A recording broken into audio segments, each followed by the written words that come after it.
The stage rattled into Concordia, Kansas on a Tuesday morning in late November 1881, carrying only 3 passengers, and Elena Zimmerman knew the moment her boots touched that frozen Main Street that she had made a terrible mistake coming here. The wind cut through her wool traveling dress like it was made of paper, and the sky hung low and gray, pregnant with snow that would surely fall before nightfall. She had traveled from St. Louis to take a position as schoolteacher, answering an advertisement that promised a decent salary and respectable lodgings.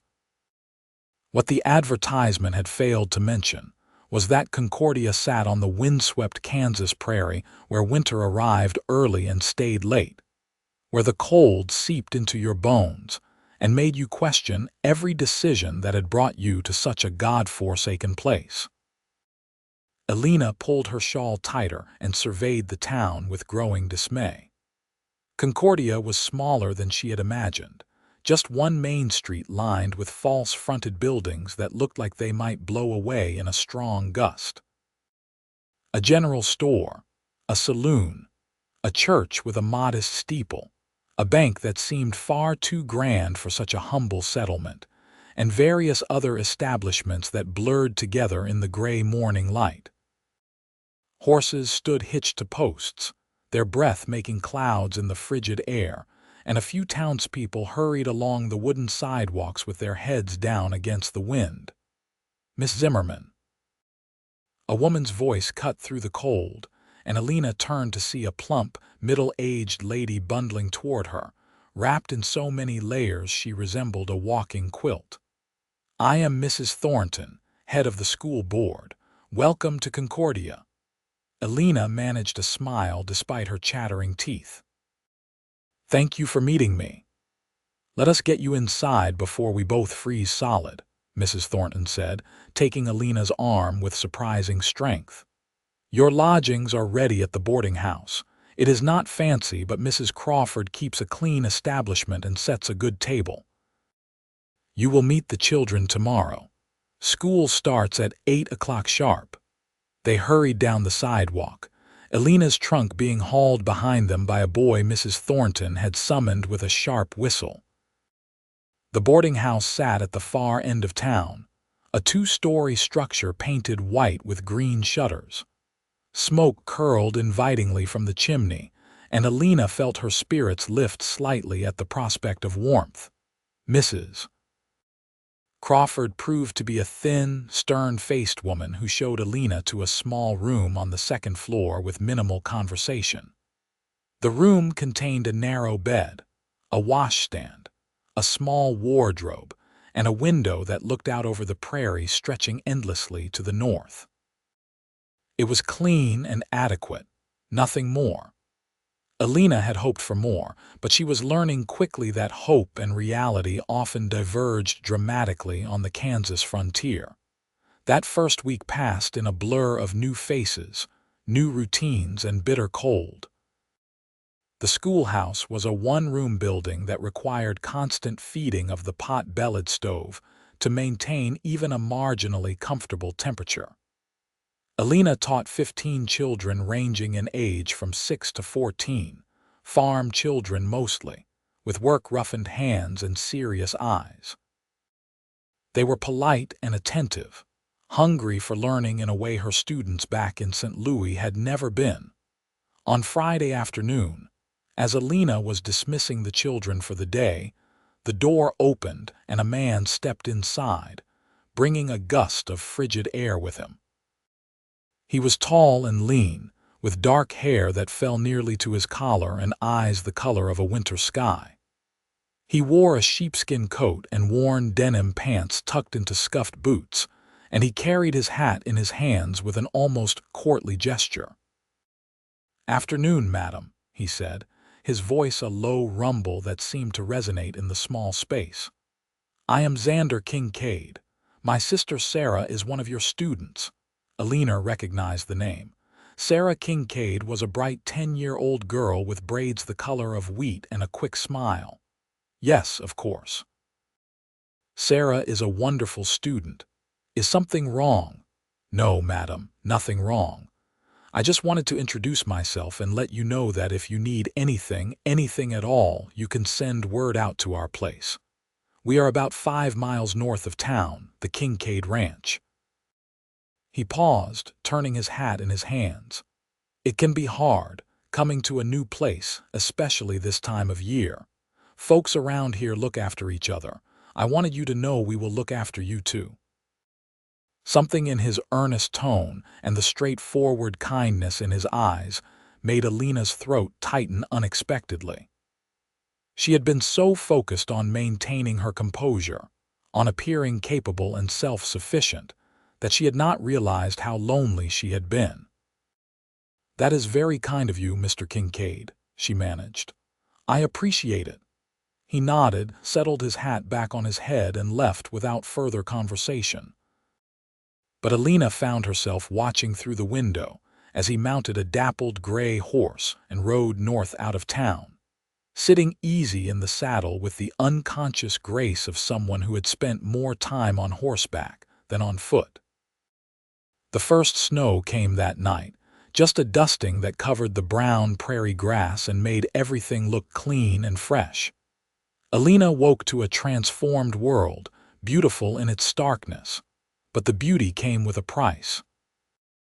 The cold intensified, and the wind picked up, driving the temperature down until even the boarding house's stout walls could not keep out the chill completely. November gave way to December, and Elena settled into the rhythm of frontier life. She taught her students, took her meals at the boarding house, attended church on Sundays, and tried not to think too much about the life she had left behind in St. Louis. Her mother had been horrified when Elena announced her intention to go west and teach. Her father had been resigned but supportive. Her younger sister had been envious. Elena had told them all that she wanted adventure, wanted to make a difference, wanted to see something beyond the familiar streets and social constraints of city life. What she had not told them was that she was running from a broken engagement, from the humiliation of being jilted by a man she had thought she loved, from the pitying looks and whispered gossip that followed her everywhere. Coming to Kansas had seemed like the perfect escape, a chance to start fresh where no one knew her story, but she had not counted on the isolation. Concordia was friendly enough, but she was an outsider, and the tight-knit community that had grown up together on this harsh prairie did not easily open up to strangers. Elena smiled and made polite conversation and went home to her small room each evening feeling more alone than she had ever felt in her life. The Kincaid children became her bright spots. Sarah and her older brother Thomas, who was 13 and already showing signs of becoming as tall as Xander. They were good students, always prepared, always polite, and they had a warmth about them that suggested a happy home life. Elena found herself asking them questions about the ranch, about their lives, more out of genuine curiosity than professional interest. "We have about 200 head of cattle," Thomas told her one day when she asked what they did on the ranch.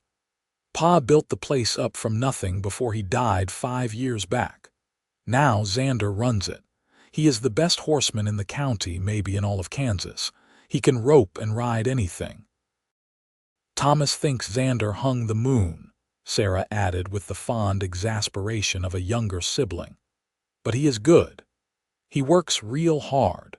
Sometimes he does not sleep much during calving season, just goes from barn to pasture and back again making sure the cows and calves are all right." "Do you have other siblings?" Elena asked. "Just us 3 now," Sarah said, and something flickered across her face, a shadow of old pain.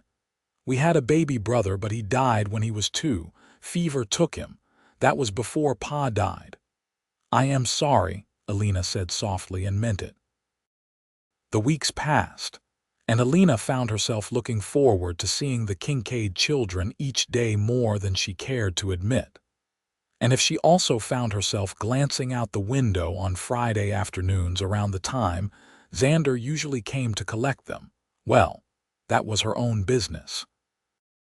He came every Friday without fail, arriving on his gray horse just as Elena was dismissing the students.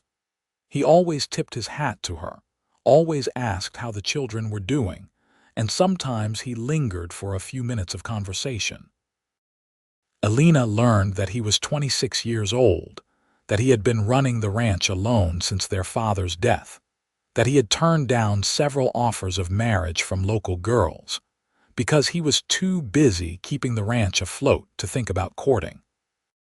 "Besides," he said one afternoon with a slight smile that made him look younger, "I have not met anyone who made me want to change my mind about the whole business." Elena felt her cheeks warm despite the cold and told herself firmly that she was being ridiculous. She had come here to escape romantic entanglements, not to develop an infatuation with a cowboy, no matter how kind his eyes or how gentle his manner with his siblings. But her heart, it seemed, had other ideas. December brought more snow and temperatures that plummeted so low that water froze in its bucket overnight. Elena's teaching became a daily battle against the cold, and she found herself burning through wood for the stove at an alarming rate. The school board complained about the expense, and Mrs. Thornton suggested that perhaps Miss Zimmerman was not being efficient enough with her fire management. Elena bit back a sharp retort and tried to keep the schoolhouse warm enough that the children's ink did not freeze in its wells. On the second Friday in December, Xander arrived at the schoolhouse looking troubled. He waited until the other children had scattered toward home before approaching Elena's desk. "Miss Zimmerman, I wonder if I could ask you a favor," he said, turning his hat in that now familiar gesture. "Of course, Mr. Kincaid. What do you need?" "We have got a problem with one of our neighbors, the Hendersons. They lost their barn to a fire last month, and they are struggling to keep their stock alive in this weather. I am going to spend tomorrow helping them build a temporary shelter, and I am going to bring Thomas with me. He is old enough to learn this kind of work. But that means Sarah will be home alone, and I do not like the idea of her there by herself all day with no adult around." He hesitated. "I know it is your day off, and I have got no right to ask, but would you consider coming out to the ranch tomorrow and staying with Sarah? I would pay you for your time, naturally." Elena's first instinct was to refuse. Spending a day at the Kincaid ranch felt dangerous somehow, like crossing a line that should not be crossed. But the worry in Xander's eyes and the trust implied in his asking made refusal impossible. "I do not need payment," she said. "I would be happy to spend the day with Sarah. She is a delightful child." The relief that washed over his face was almost comical. "Thank you, Miss Zimmerman, truly. I will send Thomas into town tomorrow morning to fetch you, around 7 if that suits you. That will be fine." So it was that Elena found herself bundled into a wagon beside young Thomas Kincaid on a bitterly cold Saturday morning, rattling north out of Concordia toward the Kincaid ranch. The landscape was bleak and beautiful, endless white prairie broken only by the occasional fence line or distant building. The sky was heavy with clouds, and Elena could smell snow in the air. "Xander says we are in for a big storm," Thomas said, as if reading her thoughts. "Maybe not today, but soon. The animals have been acting strange, and Xander can always tell when bad weather is coming." The Kincaid ranch, when they reached it, was more substantial than Elena had expected. The house was a sturdy 2-story structure built of timber and painted white, with a deep porch across the front. There was a large barn, several outbuildings, and a network of corrals and pens. Smoke rose from the chimney, and the whole place had an air of being well maintained and cared for. Sarah came running out as the wagon pulled up, her face bright with excitement. "Miss Zimmerman, I am so glad you came. I have been baking this morning. Do you like gingerbread?" "I love gingerbread," Elena said, allowing herself to be pulled toward the house. Xander emerged from the barn, leading 2 horses already saddled. He had changed from his usual work clothes into slightly cleaner denim and a heavy coat. "Miss Zimmerman, thank you again for doing this. There is plenty of food in the house and the fire is going good. Sarah knows where everything is. We should be back before dark." "Please do not worry," Elena said. "We will be fine." He looked at her for a long moment, something flickering in his winter sky eyes that made her breath catch. Then he nodded, helped Thomas mount one of the horses, and swung up onto his own. They rode out together, heading west, and Elena watched them go with an odd tightness in her chest. The day passed pleasantly. Sarah proved to be excellent company, chattering away about everything and nothing while they baked cookies and worked on a quilt Sarah was making. The house was warm and comfortable, filled with the kind of small touches that spoke of a family that cared about making a home. There were curtains on the windows, rugs on the floors, books on shelves. A photograph on the mantel showed a stern-looking man with his hand on the shoulder of a tired-looking woman, 3 children standing in front of them. "That is Ma and Pa," Sarah said, noticing Elena's gaze. "That was taken the year before Ma died. She went first, then the baby, then Pa. It was a hard time." "You have done a remarkable job of keeping a home together," Elena said gently. "That is all Xander," Sarah said with simple pride. "He could have sold out, gone somewhere easier. But he wanted us to have our home, the place Pa built. So he stayed and worked and made sure we were all right. He is the best brother in the world." Elena felt something shift in her chest, a deepening of the affection and respect she had already been feeling for Xander Kincaid.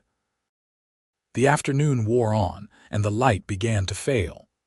Elena found herself glancing out the window with increasing frequency, watching for the return of Xander and Thomas.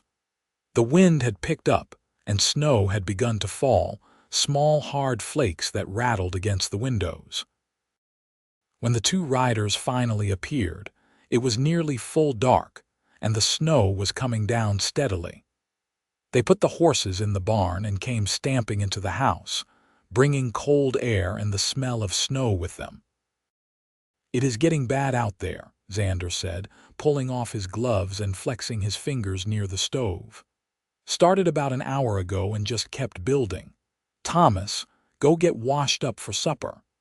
As Thomas clattered up the stairs, Xander turned to Elena. "I am afraid you are stuck here for the night, Miss Zimmerman. I cannot take you back to town in this weather. It would not be safe." Elena moved to the window and peered out. In just the few minutes since the men had come inside, the world had turned white. Snow fell so thickly she could barely see the barn. The wind howled around the eaves, making the house shudder. "A blizzard," she said softly. "Yes, madam, came on faster than I expected. I am sorry. I should have gotten you back to town earlier." "You could not have known," Elena said, trying to ignore the flutter of nervousness in her stomach.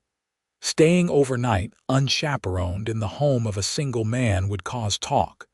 Mrs. Crawford would be scandalized. The school board might even dismiss her.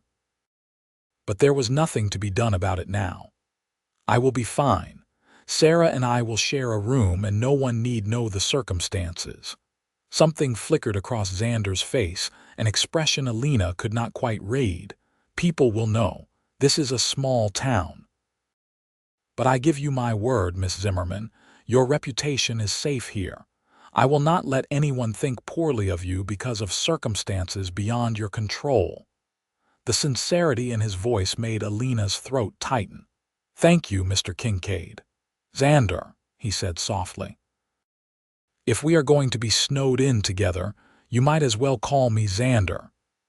"Elena," she replied, and felt like they had crossed some invisible threshold. They made supper together, a surprisingly comfortable collaboration that involved stew reheated from yesterday's pot, fresh bread Sarah had baked, and the gingerbread cookies from earlier. The 4 of them sat around the kitchen table, and Elena felt a warmth that had nothing to do with the stove. This was what family felt like, she realized. Not the formal dinners of her childhood, with servants and proper courses and her mother's constant corrections. This was laughter and conversation, and the simple pleasure of sharing food with people who genuinely cared about one another. After supper, Thomas and Sarah did their schoolwork while Elena and Xander cleaned up. They worked in companionable silence, and Elena found herself very aware of his presence beside her, the occasional brush of his arm against hers, the sound of his breathing, the way he moved with quiet efficiency through the familiar tasks. "You are good with them," Xander said suddenly. "Sarah and Thomas, they talk about you all the time, about what you are teaching them, things you have said. You have made a difference for them." "They are exceptional children," Elena said. "You have raised them well. I have just tried to do what Pa and Ma would have wanted. Keep them safe, keep them together, give them a home."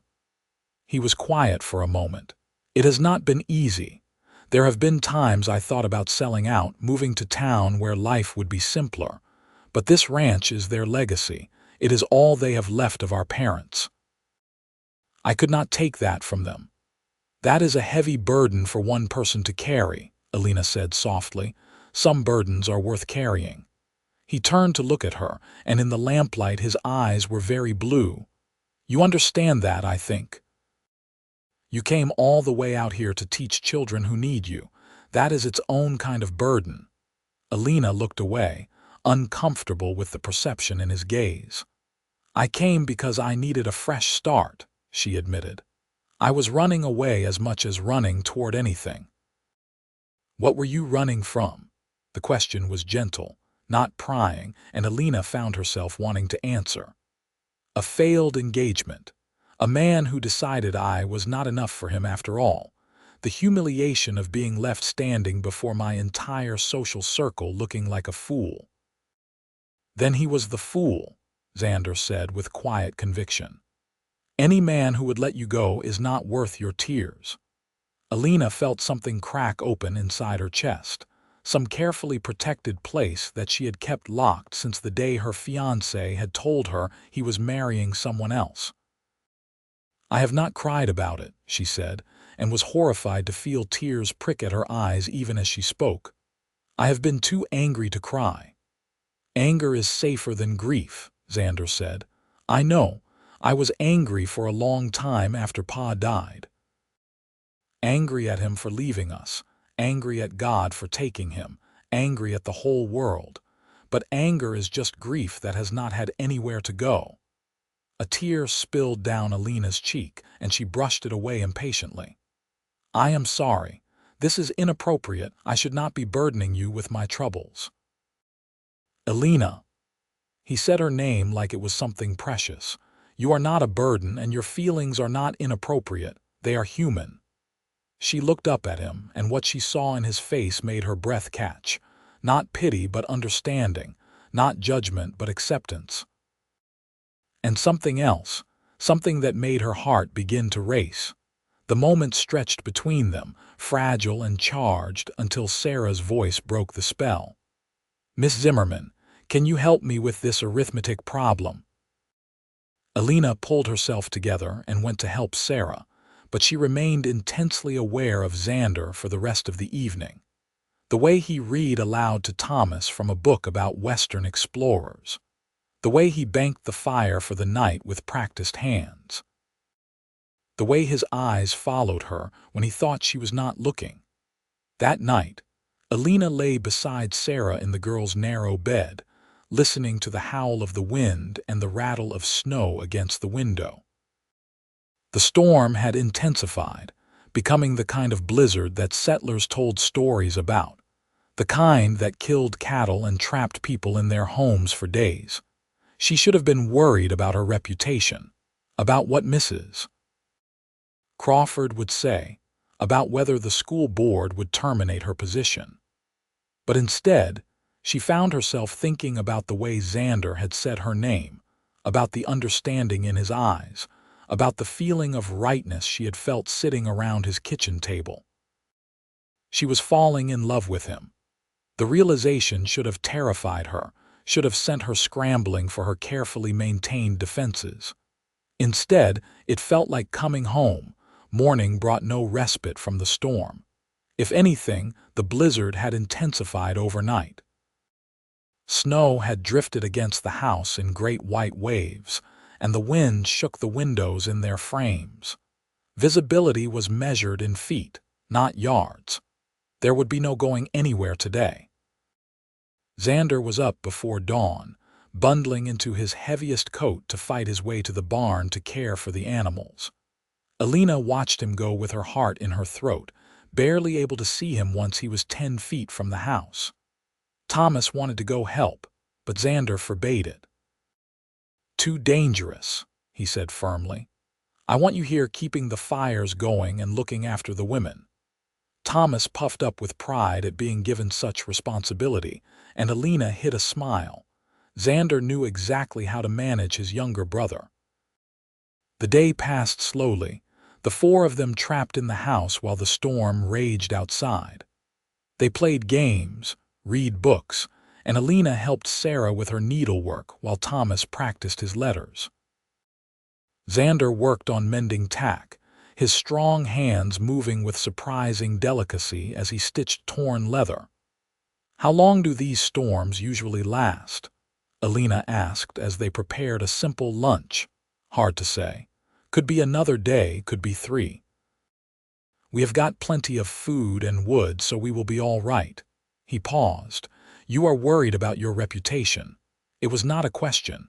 Elena sighed. "I would be lying if I said I was not concerned. Teaching is one of the few respectable professions open to unmarried women, and it requires an absolutely spotless reputation. If the school board believes I have compromised myself, they will dismiss me. Then we will tell them the truth. That you were stranded here by the weather, that Sarah was with you the entire time, that nothing improper occurred. The truth does not always matter when it comes to a woman's reputation," Elena said quietly. Xander's jaw tightened. "Then the system is wrong." "Wrong or not, it is the system we live in." He was quiet for a long moment, staring out at the white wall of snow beyond the window. "When I was 19, he said finally, "a girl in town started rumors that I had made improper advances toward her. It was not true. I had barely spoken to her. But her father believed her, and he came after me with a rifle. It was only the sheriff intervening that kept someone from getting killed. Turns out she had been meeting another boy in secret and was trying to deflect suspicion from herself by accusing me." He turned to look at Elena. "I know what it is like to have your reputation held hostage by other people's judgments and lies.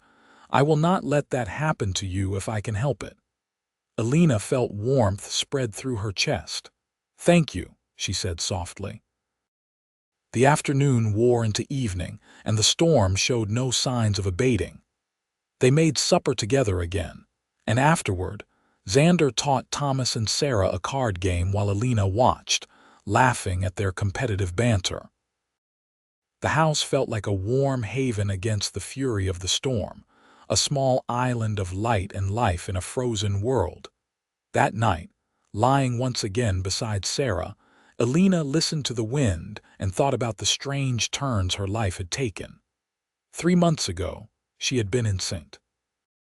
Louis, nursing a broken heart and wounded pride. Now she was snowed in at her ranch on the Kansas prairie, falling in love with a cowboy who looked at her like she was something precious. The morning of the second day brought a slight lessening of the storm. The snow still fell, but the wind had died down enough that visibility improved. Xander made his way to the barn and back without disappearing from sight. Thomas accompanied him this time, and Elena watched from the window as the two of them worked together, feeding cattle in the near pasture, breaking ice in water troughs, checking on the horses. "He is teaching Thomas everything," Sarah said, coming to stand beside Elena. "So Thomas can help run the ranch when he is older." Xander says it is important for a man to know how to work with his hands, how to take care of things. Your brother is a good man, Elena said. He is lonely, though, Sarah said with the uncomfortable perceptiveness of children. He pretends he is not, but I know he is. He needs someone to share his life with, someone who is not just a little sister or brother.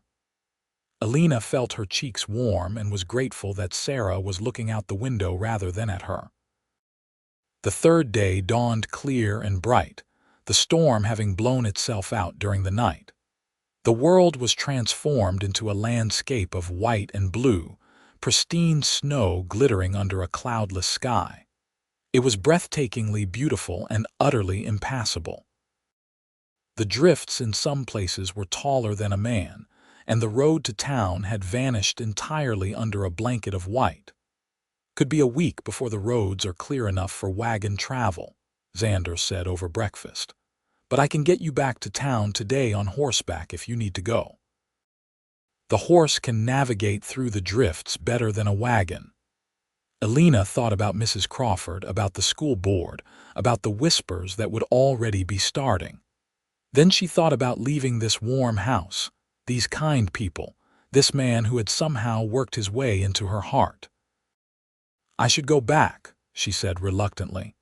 The longer I stay, the worse the talk will be.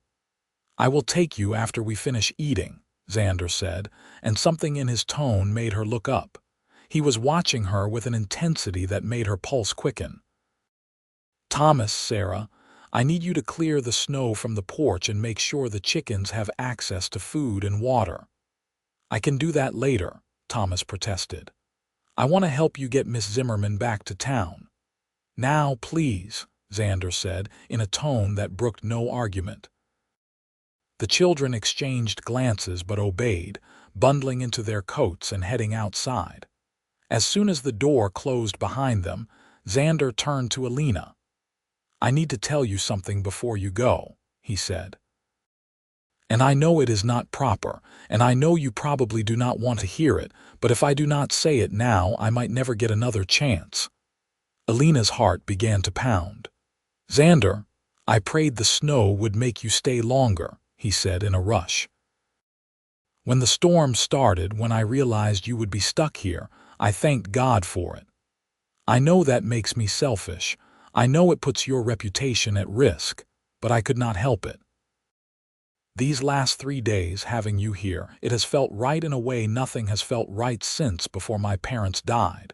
You fit here, Elena. You fit with us, with me. Elena stared at him, her mind reeling. You prayed for the snow. I know it sounds crazy. You wanted me to stay. More than I have ever wanted anything. He took a step toward her, his eyes burning with an intensity that stole her breath. I know we barely know each other. I know you came here to escape one failed relationship and probably have no interest in starting another. I know I am just a cowboy trying to keep a ranch running and 2 kids raised, and I have nothing to offer you except a hard life and an uncertain future. But I have not been able to stop thinking about you since the day I first walked into that schoolhouse. And these last 3 days have only made it worse, or better. I am not sure which.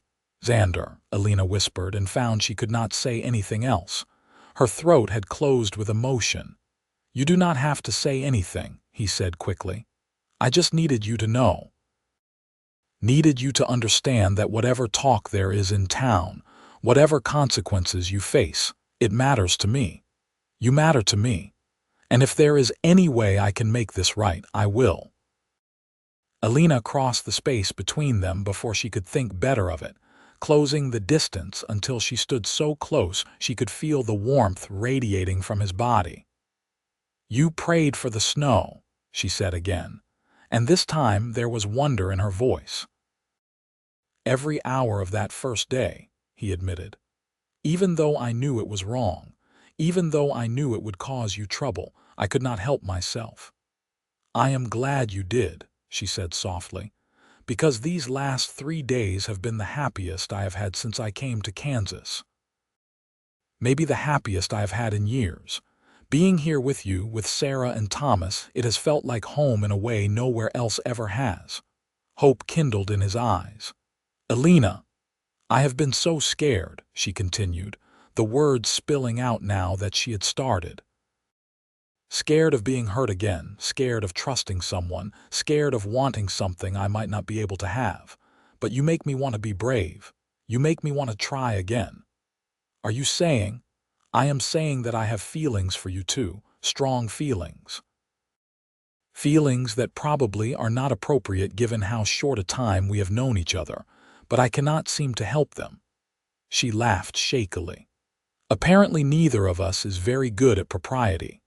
The smile that spread across Xander's face was like sunrise after a long night. Propriety is overrated, he said. And then he was cupping her face in his calloused hands, and she was leaning into him, and they were kissing with a desperate sweetness that made Elena's heart feel like it might burst from her chest. When they finally broke apart, both breathing hard, Xander rested his forehead against hers. I still need to take you back to town, he said reluctantly, before people start thinking the worst. They are already thinking the worst, Elena pointed out. Then we will give them something better to think about. He pulled back to look at her seriously. Elena Zimmerman, I know this is fast. I know we should probably court properly for months before I ask this. But life on the frontier does not always allow for long courtships, and I learned when my parents died that we do not always get the time we think we have. So I am going to ask you now, and you can take all the time you need to answer. Will you marry me? Elena's breath caught. Marriage. To this man, this life, this place.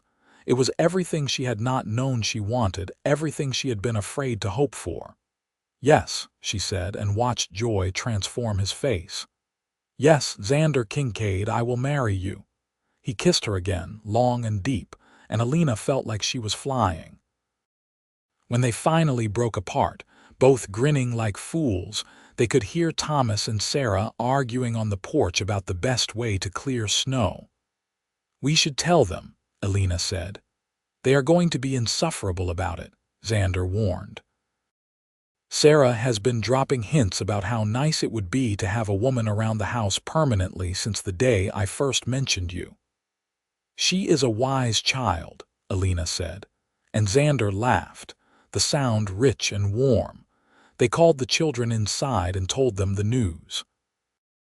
Sarah shrieked with delight and threw herself at Elena, hugging her with fierce joy. Thomas tried to maintain his teenage dignity but could not quite suppress his grin. Does this mean you are going to be our sister? Sarah demanded. Yes, Elena said, the word feeling right and true. If you will have me. Have you? We have been hoping for this since forever, Sarah declared. The ride back to Concordia was long and cold, but Elena barely noticed. She rode behind Xander on his gray horse, her arms wrapped around his waist, her cheek pressed against his back.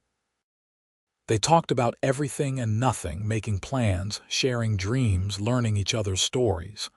I want to keep teaching, Elena said. At least until we have children of our own. The school needs a teacher and I am good at it. I would never ask you to give it up, Xander assured her. We will make it work.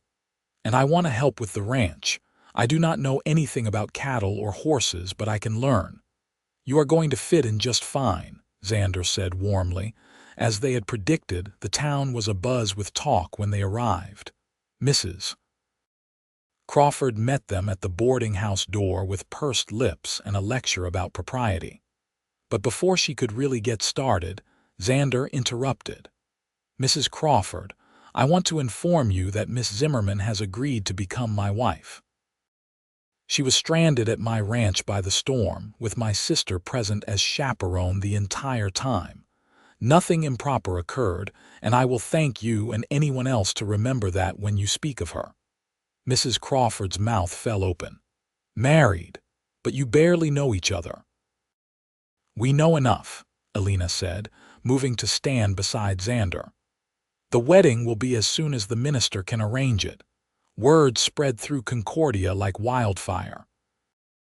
By evening, everyone knew that the new schoolteacher was engaged to Xander Kincaid, that he had proposed after she was snowed in at his ranch, that the wedding would be soon. Some people clucked their tongues and whispered about unseemly haste. Others smiled and said it was about time Xander Kincaid found someone to settle down with.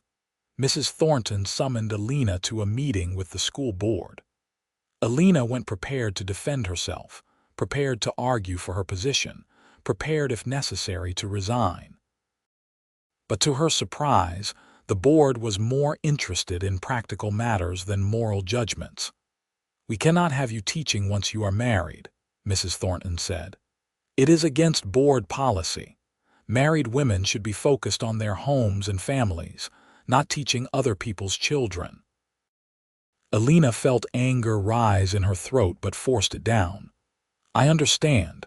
How much notice do you require?" "You can finish out the term," Mrs. Thornton said. "That takes us to the end of February. It will give us time to find a replacement." It was not what Elena wanted, but it was better than immediate dismissal. She agreed and left the meeting with her head high. Xander was waiting for her outside, having driven into town in the wagon for supplies. "How bad was it?" he asked. "I can keep teaching until February. Then I am done." His face darkened. "That is not right. You are a fine teacher." "It is the way things are," Elena said, trying to keep the bitterness from her voice. "Married women do not teach. I knew that when I accepted your proposal. Does not make it fair." He was quiet for a moment. "What if we started our own school, on the ranch? For Sarah and Thomas and maybe some of the other ranch children in the area. You could teach there and no board could tell you what to do." Elena stared at him. "Do you mean it?" "I never say things I do not mean." He took her hand, heedless of the people passing by on the street. "Elena, I meant what I said about not wanting you to give up teaching. If this is what you love, we will find a way to make it work." She wanted to kiss him right there in the middle of Concordia's main street, propriety and gossip be damned. But she restrained herself and simply squeezed his hand. "We will figure it out together," she said. The next weeks passed in a blur of activity and planning. The minister agreed to perform the ceremony on the first Saturday in January, which gave them just under a month to prepare. Elena sewed a new dress, a sensible wool in a deep blue that she could wear again after the wedding. Xander's only concession to the occasion was a new shirt and a trip to the barber. The women of Concordia, even those who had been most disapproving of the rushed engagement, rallied around Elena in the way frontier communities did when there was a wedding to prepare. They helped with sewing, contributed food for the wedding supper, offered advice about everything from housekeeping to how to handle a strong-willed man. Elena accepted it all with grace, touched by the unexpected kindness. Christmas came and went quietly. Elena spent it at the ranch with Xander and his siblings, and it was the best Christmas she could remember. They had a small tree decorated with strings of popcorn and paper ornaments Sarah had made. There were modest gifts exchanged, nothing fancy, but everything chosen with thought and care. Xander gave Elena a beautiful leather-bound journal for recording her thoughts and lessons. She gave him a wool scarf she had knitted herself, working on it in secret during her evenings at the boarding house. But the best gift was simply being together, sitting by the fire in the evening while the winter wind howled outside, secure in the knowledge that this was just the beginning of their life together. New Year's Day, 1882, dawned clear and bitterly cold. Elena stood in her small room at the boarding house, putting the finishing touches on her wedding dress, and tried to calm the butterflies in her stomach. She was getting married today. Married. To a man she had known for barely 2 months. It should have terrified her. Instead, she felt a certainty that went bone deep. This was right. Xander was right. Their life together would be right. The ceremony took place in the small church, with most of Concordia in attendance. Frontier communities did not pass up an excuse for celebration, and a wedding was one of the best. Elena walked down the aisle on the arm of Mr. Crawford, the boarding house keeper's husband, who had offered to stand in for her absent father. Xander waited at the front of the church, looking unfamiliar and handsome in his new shirt and his best pants, his hair neatly combed. But his eyes were the same, warm and steady and full of love. The minister kept the ceremony short, which was merciful given how cold the church was despite the stove burning in the corner. Elena spoke her vows in a clear voice, promising to love and honor this man for the rest of her life. Xander's voice was rougher, emotion making it crack slightly as he made his own promises. And then they were married, and he was kissing her in front of God and the whole town, and Elena felt like her heart might burst from happiness. The celebration afterward, held in the church hall, was loud and chaotic and wonderful.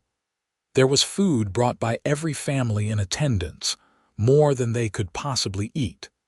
There was music provided by a fiddler and a man with a banjo. There was dancing, Xander proving surprisingly graceful as he led Elena through the steps. There were toasts and jokes and well wishes from people Elena had thought barely knew her name. As the afternoon wore into evening and the party showed no signs of winding down, Xander leaned close to whisper in her ear. "What do you say we escape and start our married life?" Elena felt her cheeks warm but nodded. They made their excuses, collected Sarah and Thomas, and bundled into the wagon for the ride back to the ranch. The children chattered all the way home, excited about the party and the food and the dancing. Elena leaned against Xander's shoulder, his arm around her waist, and felt a peace she had not known in years. The ranch house was cold when they arrived, the fires having died down during their absence. While Xander and Thomas went to care for the horses, Elena and Sarah worked to get the stoves going again and warm the place up. By the time the men returned, the house was warming nicely, and Sarah had heated up water for coffee. They sat around the kitchen table one last time as four, talking about the day, laughing at the various antics they had witnessed. Then Sarah and Thomas headed upstairs to bed, leaving Xander and Elena alone for the first time as husband and wife. The silence stretched between them, suddenly awkward. Then Xander stood and held out his hand. "Come here, wife," he said softly. Elena took his hand and let him pull her to her feet. He led her to the room that had been his parents' that was now theirs. A fire had been laid and lit earlier, and the room was warm and welcoming. Someone, probably Sarah, had put fresh linens on the bed and left a lamp burning on the dresser. "Are you scared?" Xander asked, still holding her hand. "A little," Elena admitted. "But not of you, never of you. Good." He reached up to touch her face, his calloused fingers gentle against her cheek. "Because I am going to spend the rest of my life making sure you never have reason to be scared of me." He kissed her then, slow and deep, and Elena let herself sink into it, into him, into this new life they were beginning together. Whatever challenges lay ahead, whatever hardships the frontier would throw at them, they would face it together. That was all that mattered. The weeks that followed were a period of adjustment and discovery. Elena moved her few possessions from the boarding house to the ranch, transforming Xander's spare room into her own space for when she needed privacy. She learned the rhythms of ranch life, the early mornings and long days, the constant work required to keep everything running. She learned to cook on a wood stove, to churn butter, to mend clothes worn thin from hard use. More importantly, she learned Xander. Learned that he was grumpy before his first cup of coffee, but cheerful after. Learned that he worried constantly about money and weather and the health of his cattle. learned that he had a dry sense of humor that emerged at unexpected moments, learned the feel of his hands, the sound of his breathing in the night, the way he held her like she was something infinitely precious. She continued teaching through January and into February, making the long, cold trip into town and back each day. Xander insisted on driving her most mornings and picking her up most afternoons, unwilling to let her make the journey alone. Elena protested that he was wasting valuable work time, but secretly she treasured those wagon rides, the quiet conversation, the companionship. Her last day of teaching came on a Friday in late February. The children had made her cards and small gifts, and several cried when she said goodbye. Elena held her composure until she was back in the wagon beside Xander, and then she let the tears come. "I know it is silly," she said, wiping at her eyes. "I know I will still be teaching Sarah and Thomas and maybe others if your plan for a ranch school works out, but it feels like an ending." "It is an ending," Xander agreed, "but endings always make room for new beginnings." The new beginning came sooner than expected. In early March, Elena realized her monthly courses had not come. She waited another week, then another, before telling Xander what she suspected. His reaction was everything she could have hoped for. He picked her up and spun her around, laughing with pure joy. "A baby," he said in wonder. "We are going to have a baby." "We are," Elena confirmed and felt tears sting her eyes again, but this time they were happy tears. The pregnancy progressed smoothly through the spring and into the summer. Elena continued to help with the ranch work as much as she was able, refusing to be treated like an invalid. She did start the ranch school, holding lessons for Sarah and Thomas in the mornings, and by summer 3 other families in the area had asked if their children could attend as well. It was not the same as having her own schoolhouse in town, but it was satisfying in its own way, teaching in her own home, setting her own curriculum. The summer of 1882 was hot and dry, and water became a constant worry. Xander worked long hours trying to keep the cattle watered and healthy. More than once, Elena woke in the night to find his side of the bed empty, and would go to the window to see him out by the well or the stock tank, working by lamplight. In August, one of their neighbors, a family named the Porters, lost everything when their well ran dry and they could not keep their cattle alive. They loaded up their wagon and headed back east, defeated by the harsh Kansas prairie. Xander helped them sell off what they could not take with them, and Elena saw the worry in his eyes. Their own well was holding so far, but how long would it last if the drought continued? But September brought rain, blessed rain that soaked into the parched earth and turned the world green again. The relief was palpable, and Xander's mood lightened considerably. "We are going to make it," he told Elena one evening as they sat on the porch watching the sunset. "The cattle are healthy, the grass is coming back, and in a few weeks we are going to have a baby.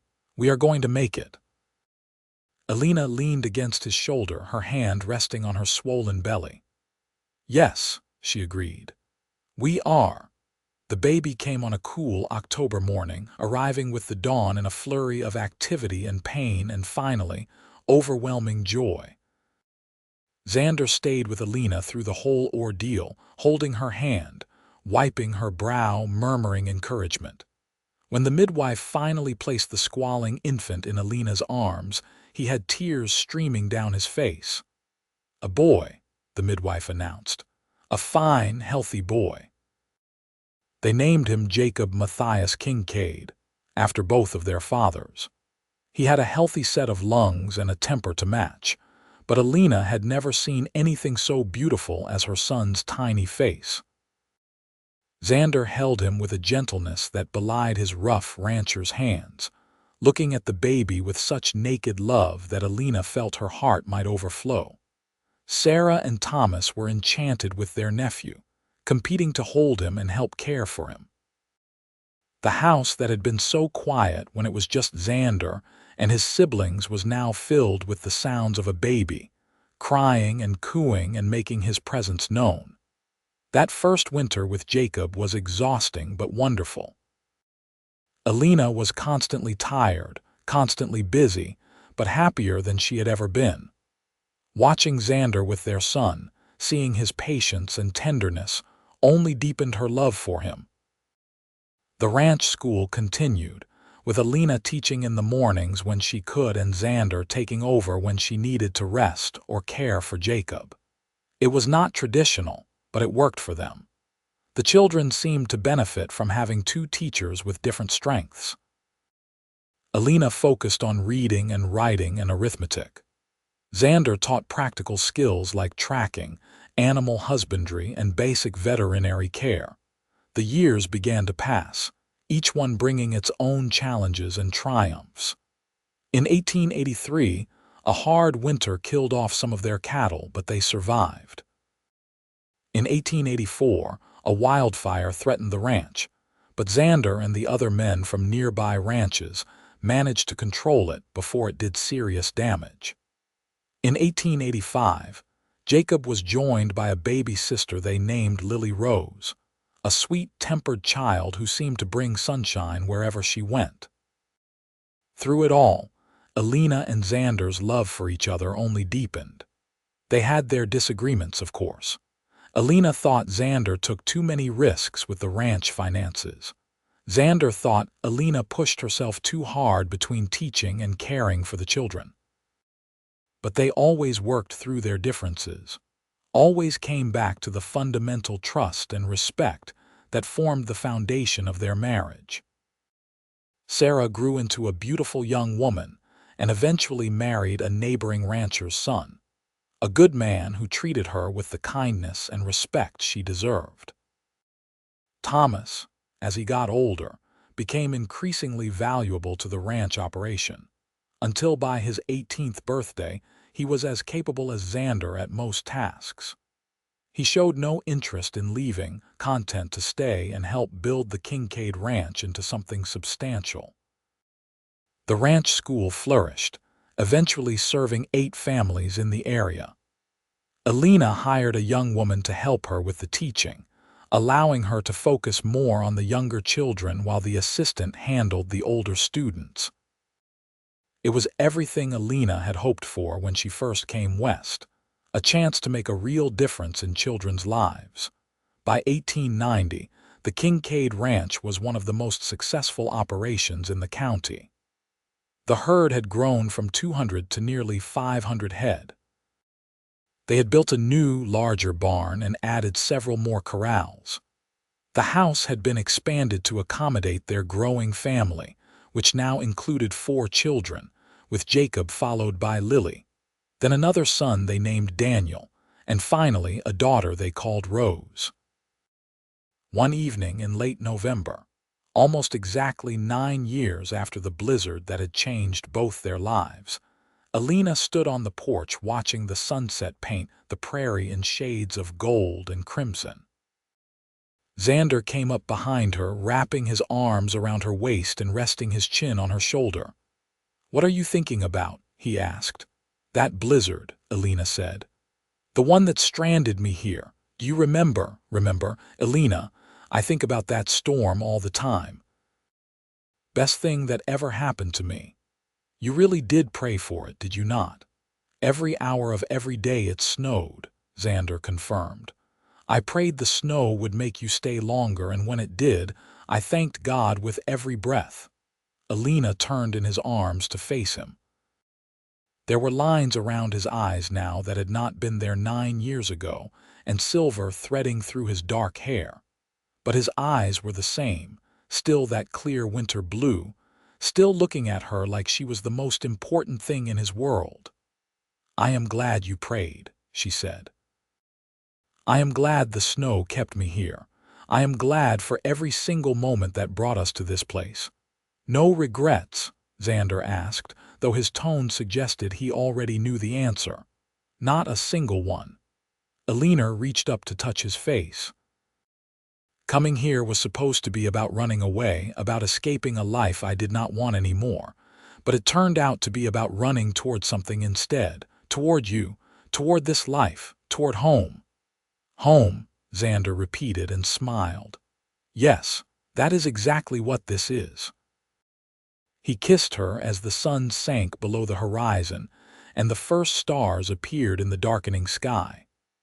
Behind them, through the windows of the house, they could hear the sounds of their children playing, Thomas calling them to wash up for supper, the comfortable domestic noise of a family together. Elena had come to Kansas running from heartbreak and humiliation, expecting nothing but a job and a chance to start over. Instead, she had found love in the middle of a blizzard, had built a life with a cowboy who looked at her like she hung the moon. She had found home on the windswept prairie, in a place she never expected, with a man she never would have met if she had not been brave enough to answer an advertisement and take a chance on the unknown. The Wild West had given her everything she never knew she needed. And as Xander took her hand and led her back inside to their family, their life, their future together, Elena sent up a silent prayer of thanks for that long-ago blizzard, for the snow that had forced her to stay, and for the cowboy who had admitted he prayed it would. The years continued to unfold with the steady rhythm of ranch life. The children grew, each developing their own personality and dreams. Jacob showed an aptitude for numbers and talking about perhaps going to college to study business, wanting to help his father expand the ranch operations. Lily was quiet and thoughtful, always with her nose in a book, talking about becoming a teacher like her mother. Daniel was all energy and curiosity, constantly exploring the prairie and bringing home injured animals to nurse back to health. And Rose, the baby, had her father wrapped around her little finger from the moment she took her first breath. In 1893, Thomas announced his engagement to a girl from town, the daughter of the bank manager. The wedding was a grand affair, and watching her former student and brother-in-law take his own wife, Elena felt the passage of time like a physical thing. Where had the years gone? But they had been good years, full and rich and lived with purpose. Sarah and her husband had 3 children by then, and they visited the Kincaid ranch regularly. The families would gather for Sunday dinners and holidays, the house overflowing with laughter and children and love. These were the moments Elena treasured most, sitting at a table full of family, watching Xander at the head with his children and grandnieces and grandnephews all around him, and thinking about how close she had come to missing all of this. The ranch school continued to operate, now with 2 full-time teachers and serving nearly 15 families in the region. It had gained a reputation for excellence, and several of Elena's former students had gone on to college or successful careers. She took quiet pride in that, in knowing that she had made a real difference in these children's lives. As the century drew to a close, Elena sometimes thought about her life back in St. Louis, about the woman she had been before coming to Kansas. That woman seemed like a stranger now, someone worried about social position and marriage prospects, and saying the right things at parties. Elena had become someone different on the prairie, someone stronger and more capable than she had ever imagined she could be. One winter evening in 1898, as they sat by the fire while their youngest children did their schoolwork at the kitchen table, Xander reached over and took Elena's hand. "You ever wonder what your life would have been like if you had not come to Kansas?" he asked. Elena considered the question. "Sometimes," she admitted, "but I cannot really imagine it anymore. This is my life, the only one that matters." "I think about it," Xander said. "I think about how empty this house was before you came, how empty I was, going through the motions of living but not really living at all." He squeezed her hand. "That blizzard gave me everything. It gave us both everything, Elena corrected gently. The new century arrived with celebration and a sense of possibility. The children talked excitedly about what the 1900s would bring, about motor cars and electricity, and all the modern wonders they had heard about. Xander and Elena listened with amusement, content with their simpler life, but happy that their children had dreams and ambitions. Jacob left for college in the fall of 1900, heading to Kansas City to study business. It was hard watching him go, but Elena was proud of him for pursuing his education. He promised to come home during breaks and to bring everything he learned back to the ranch. In 1902, Lily followed her brother to college, enrolling in a teaching program. She wanted to be a teacher like her mother, but she also wanted the formal training and certification that Elena had never had the opportunity to pursue. Daniel, meanwhile, announced that he wanted to be a veterinarian to work with animals professionally. Xander was delighted, seeing it as a valuable skill that would benefit the ranch. They began making plans for him to apprentice with the veterinarian in Concordia before eventually going for formal training. Only Rose talked about staying on the ranch, about learning to help her father the way Thomas had. Xander told her gently that she could do anything she wanted with her life, but if ranching was truly her passion, he would teach her everything he knew. In the spring of 1905, Xander turned 50 years old. Elena, who had turned 46 that year, organized a surprise party with help from all the children. It was held at the ranch, with neighbors and friends coming from miles around to celebrate. There was food and music and dancing, and Xander was thoroughly embarrassed and pleased in equal measure.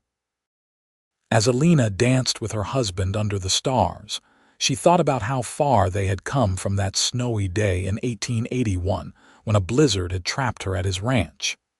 24 years of marriage, 4 children raised to near adulthood. A successful ranch, a thriving school, a life built through hard work and love and determination. "What are you thinking about?" Xander asked, echoing that question he had asked so many times over the years. "Everything," Elena said. "How blessed we are. How grateful I am for that snowstorm all those years ago." "I still pray thanks for it," Xander admitted. "Every night before I fall asleep, I thank God for sending that blizzard, for making you stay, for giving me the courage to tell you how I felt." "I am glad you did," Elena said, blinking back tears. "I am glad for all of it. Every moment, every challenge, every joy. I would not change a single thing. Not even the hard parts, the years we barely scraped by, the droughts and the fires and the times we were not sure we would make it. Not even those," Elena said firmly, "because they brought us here to this moment, to this life. And this life is everything I ever wanted, even when I did not know I wanted it."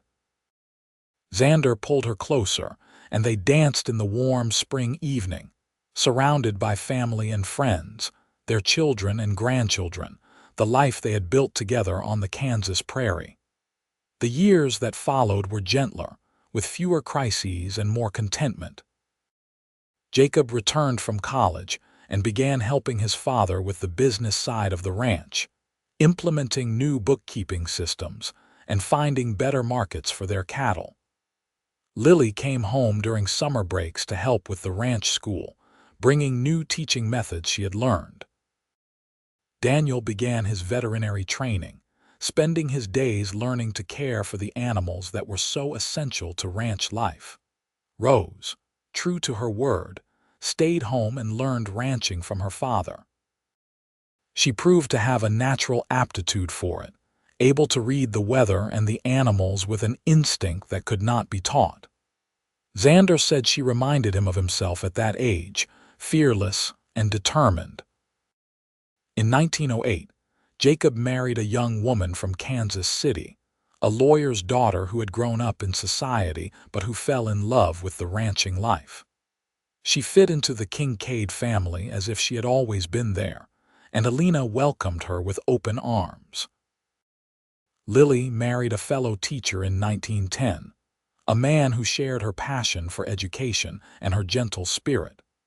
They took positions at a school in Topeka, close enough that they could visit regularly but far enough to have their own life.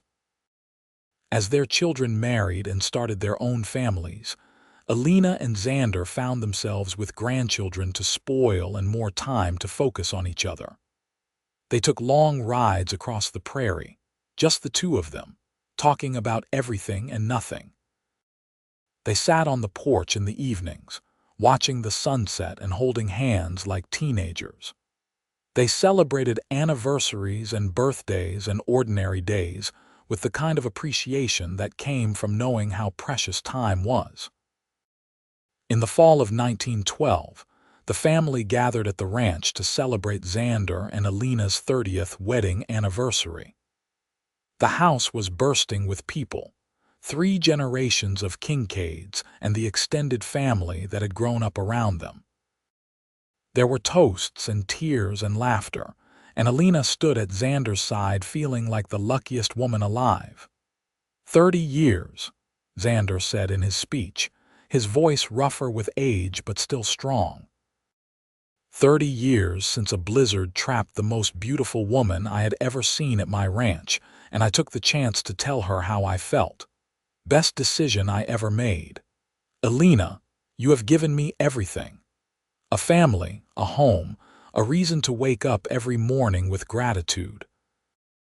I love you more today than I did the day we married, and I will love you more tomorrow than I do today. Elena could not speak past the lump in her throat. She simply reached for his hand and held on tight, letting her eyes say what words could not. The years continued their steady march forward. Daniel became a respected veterinarian, serving ranches throughout the county. Rose took over more and more of the ranch operations as Xander began to slow down, proving herself every bit as capable as her father. Jacob's business acumen helped the ranch weather the economic ups and downs of the early 20th century. Lily's teaching career flourished, and she eventually became a principal, shaping education policy for the entire region.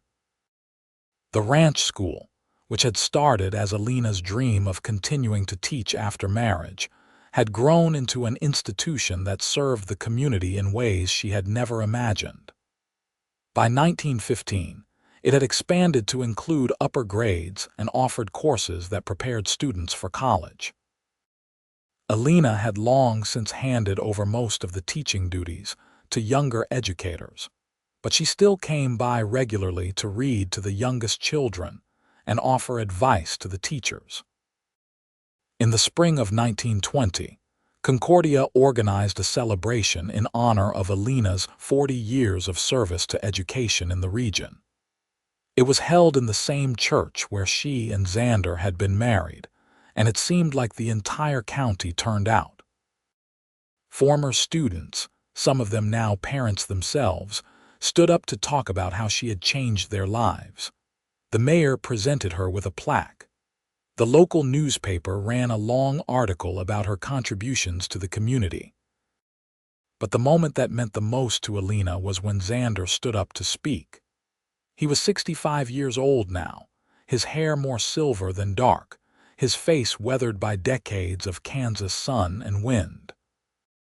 But his eyes were still that clear winter blue, and when he looked at her, she still felt like she was 25 years old and falling in love for the first time. My wife came to Kansas in 1881 as a young woman looking for a fresh start, Xander said. She answered an advertisement for a teaching position, expecting nothing more than a job and a place to live. Instead, she found a home. She found a family, and if I may be so bold, she found a man who loves her more than life itself. He paused, his voice growing thick with emotion. Elena has given this community 4 decades of dedicated service as an educator. But more than that, she has shown us all what it means to build a life with grace and courage and love. She took a chance on a rough cowboy and a hard land, and she made both better by her presence. I thank God every day for the blizzard that brought her into my life, and for her saying yes when I asked her to stay. There was not a dry eye in the church by the time he finished. Elena stood and went to him, and they embraced in front of everyone. This couple who had built a life together on the Kansas prairie, who had weathered storms literal and metaphorical, and come through stronger on the other side. As they drove home that evening in the motorcar Jacob had insisted on buying them, Elena rested her head on Xander's shoulder and thought about the long, strange journey that had brought her to this moment. She had come to Kansas running from heartbreak, expecting little, hoping for less. Instead, she had found everything. "Thank you," she said softly. "For what?" Xander asked. "For praying for the snow, for having the courage to tell me how you felt, for giving me a reason to stay." She lifted her head to look at him. "For loving me for 40 years. "It has been my greatest privilege," Xander said simply. They drove on through the gathering dusk, heading home to the ranch where they had built their life together. Behind them, the sun set over the endless prairie, painting the sky in shades of gold and crimson and deep purple. Ahead of them, lights glowed warm and welcoming in the windows of their house, where family waited and love abided. And Elena knew, with the certainty that came from a life well lived and a love that had endured, that she was exactly where she was meant to be. The blizzard had kept her from leaving. The cowboy's admission that he had prayed for the snow had given her the courage to stay. And everything that had followed, every joy and sorrow, every challenge and triumph, had been worth it. She had found her home on a frozen Kansas prairie in the winter of 1881, and she had never looked back. The Wild West had given her a love story for the ages, and she and Xander Kincaid had lived it together, one day at a time, for 40 precious years and counting. As they pulled up to the house and their grandchildren came running out to greet them, Elena sent up one more prayer of thanks for the blizzard, for the snow, and for the cowboy who had loved her enough to pray it would make her stay. Because in staying, she had found not just a husband and a home, but the life she was always meant to live.